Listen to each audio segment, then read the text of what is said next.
paperback and e-readers this March. John Haynes, the man with nothing to lose. The man who rules the world runs into the irresistible force of a man with nothing to lose in this action-packed, all-new John Haynes series adventure. Get the regular and variant cover editions of John Haynes, the man with nothing to lose this March. Last year, New York State Governor Andrew Cuomo and the Democratic-run State Assembly and the Democratic-run State Senate, run by Carl Heastie, decided to reform New York State's bail system. And as a result of their reforms, non-violent offenders cannot be charged bail in order to secure their release. And in addition to not charging non-violent offenders and even some felony offenders bail for their release, judges are no longer allowed to have discretion to choose who will receive bail or who will be remanded without bail until trial. Now, this decision has led to, an increase in crime in New York City and New York State because many of the individuals who are arrested for alleged crimes are released on their own recognizance, and some even go on to reoffend once more. And in one case, an individual named Charles Barry has bragged about bail reform being beneficial to him, and this is an individual who says after 139 arrests, he can't be stopped, and he's thanking New York State for creating the bail reform that allows him to reoffend once more. Now, the reason why the New York State Legislature and the New York State Senate wanted to reform New York State's bail laws was as a knee-jerk reaction to the death of Kalief Browder. Now, Kalief Browder was a young black male who was arrested, I think, 3 to 4 years ago for stealing a backpack, and he couldn't get the $3,000 bail to pay to get released from prison until his trial. And your Kalief Browder, as a result, wound up getting remanded over to Rikers Island, where he stayed for 3 years until the date of his trial came up. And after his case was closed, your Kalief Browder was released, and soon after he was released, he had to deal with the trauma of being in Rikers Island and being beaten and sexually assaulted, and this led to Kalief Browder committing suicide. Now, many say that the reason why Kalief Browder committed suicide was his long stay in Rikers Island due to him not receiving bail. However, when I take a critical examination of Kalief Browder and the reason why he committed suicide, it had nothing to do with New York State's bail system. The bail system was perfectly fine because you only need 10% of the money to get out of jail, and 10% of $3,000 was only $300. Now, the problem with Kalief Browder's case was the prosecutors violated your Kalief Browder's federal right to a speedy trial, and it was the prosecutor's office in New York, whatever borough it was, I think it was the Bronx, that violated Kalief Browder's federal civil rights by not giving him a speedy trial, because according to New York State law, an individual is only supposed to be held 180 days until they are supposed to go to trial. If you do not take an individual to trial in 180 days, that individual is supposed to be released. Unfortunately, in addition to your Kalief Browder not being able to afford bail, he could not afford an attorney. And because he could not afford an attorney to argue for him, this is why your Kalief Browder and many other black men wind up remaining in prison, not prison, but places like Rikers Island jail until the day of their trial for 3 years, 4 years, and even 5 years, because many black men do not understand their rights as related to the legal system. They do not have a good attorney to defend them. And the big problem is your district attorney's office will hold people for extended periods of time beyond 180 days and not take their cases to trial. Because that's the big problem that has not been solved over at the DA's office, where there's still a backlog of cases due to their inability to manage the loads as related to caseloads. Because that's the big problem with DA's offices here in New York. And what your politicians want to do is use bail reform to overcompensate for their inability to prosecute cases in a quick and effective manner. Because that's the big problem with New York State's system right now, is that the prosecutor's office has more cases than it can process, and they want to make it look like, oh, it's all about Kalief Browder. But the problem with Kalief Browder's case was, again, prosecutors not bringing that case to trial in a speedy manner and not making sure that justice was processed in a speedy manner as stated in our United States Constitution, which guarantees everyone a right to a speedy trial. Now, bail reform is supposed to be designed to make things easier for so-called prosecutors and people in the legal system by letting these individuals out until the date of their trial.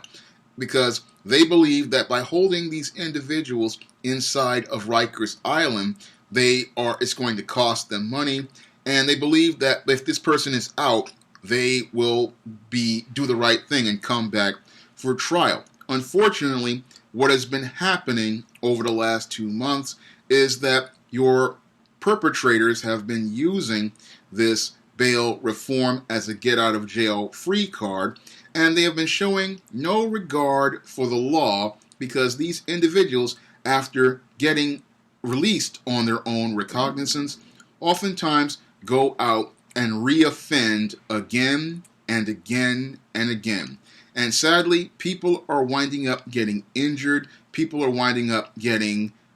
hurt, and they're winding up, even in some cases, like an 92-year-old woman losing their lives. And your Democrats, what they want to do is they want to say, give this law more time. But as time progresses, New York City and New York State are falling back into the sad state of affairs that they were in back in the dark days of the 1970s and 1980s, as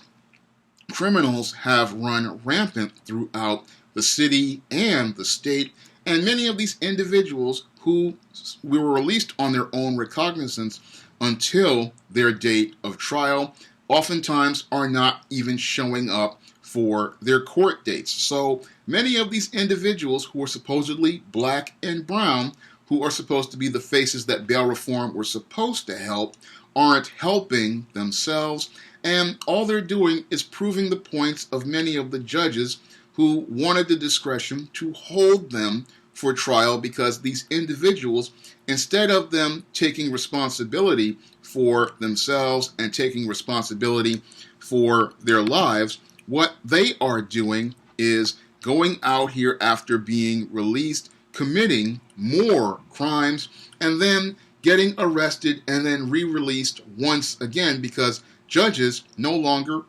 have discretion as related to who gets bail as related to misdemeanors and even some felonies like domestic violence. Because in one case, a domestic violence victim, her perpetrator was released as a result of bail reform. And in another case, a drug gang who was selling fentanyl was released as a result of bail reform. So New York State's bail reform laws aren't really helping black and brown people get justice that's fair through the justice system, all it's doing is increasing the crime that turned New York State into a hellhole back in the late 1980s and 1990s and even part of the 70s. That's what people are seeing on the streets as related to many of these individuals who have been given a so-called second chance as related to bail reform, is that people are squandering that chance to show that they can be responsible, because these individuals, they are primarily irresponsible and they have no interest in doing what is right, because your individuals, they're not interested in doing what is right. And that's sad. That's the sad part of your bail reform, is that the people who were given this opportunity are squandering it. And what's even sadder is the politicians who see that this bail reform is a failure refuse to change this law. Your Carl Heastie, he refuses in the face of seeing crime increase in New York City and New York State to change this bail reform law, to give judges more discretion as related to who gets bail and who doesn't get bail. And he doesn't understand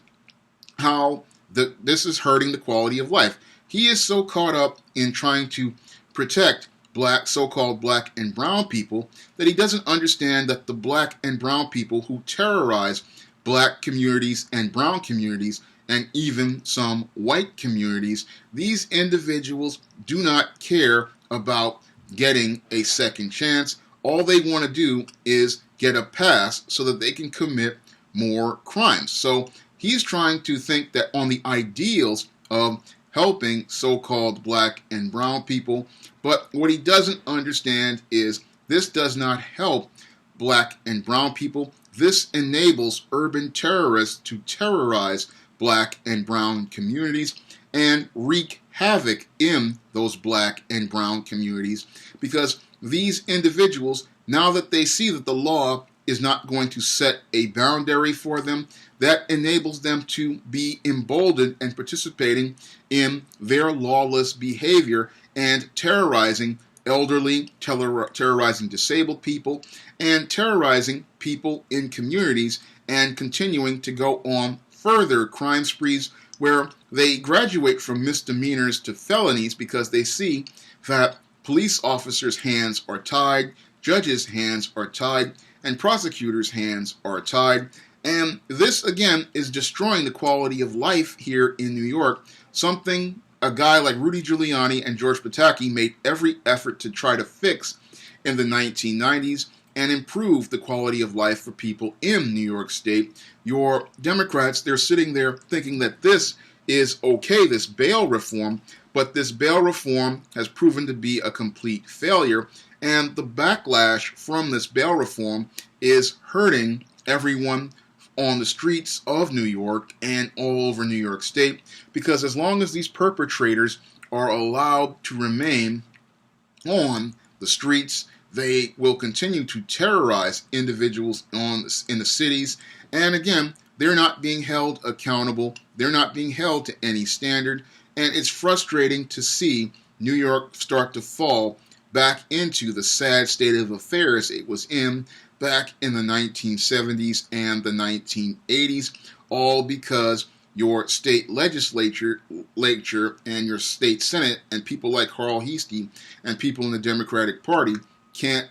walk away from their ideals to see what's going on the real streets of New York and see that often that you cannot give people a second chance through reforming the bail system. People get bail by showing how accountable they are and how responsible they're going to be for what they've done. Because the only way people pay, when people pay bail, they're paying to say, I'm going to show up to the court date and I will get my money back once I show up for the court date. That's what bail is all about, ensuring that an individual has an incentive to come back. Because when people have to pay bail, they have to pay, they're putting something up to say, I am going to put this money forward to say, this is what I'm going to pay to come into the court, and I'm going to make my case in the court. And again, that's not something that's being respected when you have individuals who are, now that they're not getting bail, they're just not showing up. And it's sad, again, that this tragedy did happen to Kalief Browder all those years ago. But the big problem that your Democrats don't see is that that problem happened not because of the bail system. That problem happened because a prosecutor did not handle that case and expunge it in an expedient fashion. Had the prosecutor's office managed to handle these cases in a more expedient fashion, we would have seen probably Kalief Browder would be alive today. And had there been a prosecutor's office handling these cases in a more, again, expedient fashion, maybe we could deal with many of these cases in a constructive manner and get New York's justice system moving at a faster pace. So I see the big problem with this bail reform, and the reason why it's such a failure has to do with everybody trying to hold on to an ideal and not see the real crime that is going on in New York City, crime that is spiked as a result of an attempt to go after, to help so-called black and brown people, but something that is hurting everyone all across the state, because when crime rates go up, travel and tourism go down, revenue goes down, and long-term, having this bail reform in place could do more economic damage to New York State than the crime that transpired during the dark days of the 1980s and the 1970s. If you'd like to see me make more videos like this, you can donate to my Patreon, my PayPal, and my Cash App by clicking the links in the description box. And if you want to try some of my SJS Direct publications, you may do so by clicking the link to Amazon.com in the description box. That's all I have to say for this video. You can comment, rate, and subscribe.